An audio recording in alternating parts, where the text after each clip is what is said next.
আপনি স্বামীনারায়ণ মন্দির দর্শন করতে নিশ্চয়ই এসেছেন আশা করি।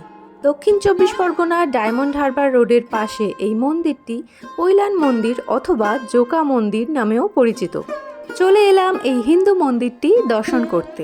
মন্দিরের গেট খোলা থাকে সকাল 7:30 থেকে দুপুর 12টা, আবার বিকেল 4টে থেকে সন্ধ্যে 8টা। যদি আপনি সকালের টাইমে আসেন তাহলে এখানকার রাজভোগ খেতে পারবেন।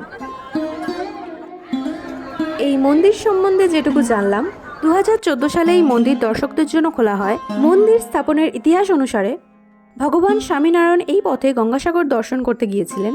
সেই স্বপ্নাদেশ অনুসারে এই মন্দির সংস্থার গুরুজি এই মন্দির নির্মাণের আদেশ দেন।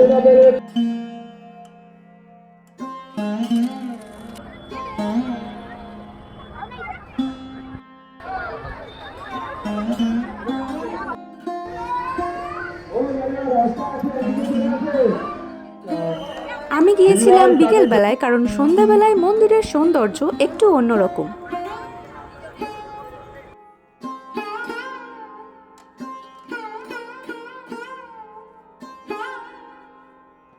সন্ধ্যারতি দেখার পর গেলাম এই মন্দির সংলগ্ন ক্যান্টিনে।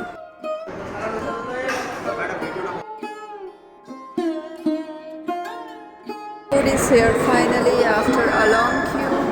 This is masala dosa and this is medu vada.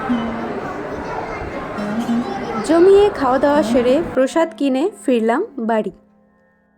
For more vlogs, subscribe to this channel.